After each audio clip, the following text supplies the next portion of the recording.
আজকের বিশ্ব রাজনীতিতে ইরান ও যুক্তরাষ্ট্রের উত্তেজনা নতুন কিছু নয়, কিন্তু অনেকেই জানেন না প্রায় ২৪ বছর আগে একটি সামরিক মহড়ায় এমন ঘটনা ঘটেছিল যেখানে যুক্তরাষ্ট্রের শক্তিশালী নৌবাহিনীকে অপ্রত্যাশিতভাবে বড় ধরনের ক্ষতির মুখে পড়তে দেখা যায়।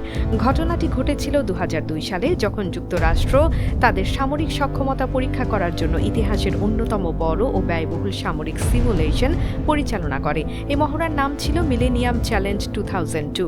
২০০২ সালে যুক্তরাষ্ট্রের প্রতিরক্ষা বিভাগ একটি বিশাল সামরিক মহড়া পরিচালনা করে। এর উদ্দেশ্য ছিল, যদি ভবিষ্যতে যুক্তরাষ্ট্রকে ইরানের মতো কোনো দেশের বিরুদ্ধে যুদ্ধ করতে হয়, তাহলে বাস্তবে কী ধরনের পরিস্থিতি তৈরি হতে পারে তা আগে থেকেই পরীক্ষা করে দেখা। এজন্য তারা তৈরি করেছিল ইতিহাসের অন্যতম বড় ও ব্যয়বহুল ওয়ার গেম সিমুলেশন। এই সামরিক মহড়াকে বাস্তবের মতো করে তুলতে যুক্তরাষ্ট্র ব্যবহার করেছিল বিভিন্ন সামরিক ঘাঁটি, বাস্তব যুদ্ধ জাহাজ, যুদ্ধ বিমান এবং অত্যাধুনিক সুপার কম্পিউটার।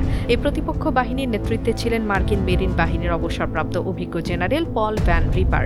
ভ্যান রিপার ছিলেন একজন দক্ষ সামরিক কৌশলবিদ।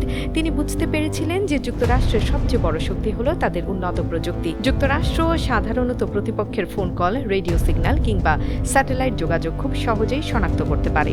এই কারণে ভ্যান রিপার একটি ভিন্ন কৌশল গ্রহণ করেন। তিনি আধুনিক প্রযুক্তির উপর নির্ভর না করে পুরনো কিন্তু কার্যকর পদ্ধতিতে যোগাযোগ ব্যবস্থা গড়ে তোলেন। এতে যুক্তরাষ্ট্রের উন্নত নজরদারি ব্যবস্থা কার্যত অকার্যকর হয়ে পড়ে। এই পদ্ধতিগুলো এতটাই অপ্রত্যাশিত ছিল যে যুক্তরাষ্ট্রের উন্নত প্রযুক্তি প্রতিপক্ষের পরিকল্পনা আগে থেকে শনাক্ত করতে পারেনি। এরপর শুরু হয় আকস্মিক আক্রমণ। সিমুলেশন প্রতিপক্ষ বাহিনী একসঙ্গে বহু আক্রমণ চালায়, ক্রুজ মিসাইল এবং বিস্ফোরক ভর্তি দ্রুতগতির স্পিডবোট ব্যবহার করে। এই সম্মিলিত আক্রমণের ফলে যুক্তরাষ্ট্রের নৌবাহিনী বড় ধাক্কা খায়। সিমুলেশনের ফলাফলে দেখা যায় মাত্র কয়েক মিনিটের মধ্যে যুক্তরাষ্ট্রের বড় নৌবহর গুরুতর ক্ষতির মুখে পড়ে।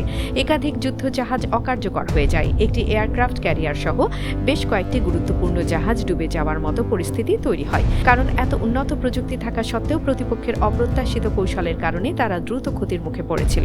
এই ঘটনাটি সামরিক বিশ্লেষকদের সামনে একটি গুরুত্বপূর্ণ ধারণা স্পষ্ট করে তুলে ধরে: অ্যাসিমেট্রিক ওয়ারফেয়ার বা অসম যুদ্ধ কৌশল। অনেক সামরিক বিশ্লেষকের মতে বর্তমান সময়েও ইরান তাদের প্রতিরক্ষা কৌশলে এই ধারণার অনেক উপাদান ব্যবহার করে। তুলনামূলকভাবে সস্তা ড্রোন, দ্রুতগতির নৌকা, ছোট মিসাইল ব্যবস্থা, এসব প্রযুক্তি ব্যবহার করে তারা বড় শক্তির বিরুদ্ধে প্রতিরোধ গড়ে তোলার চেষ্টা করে।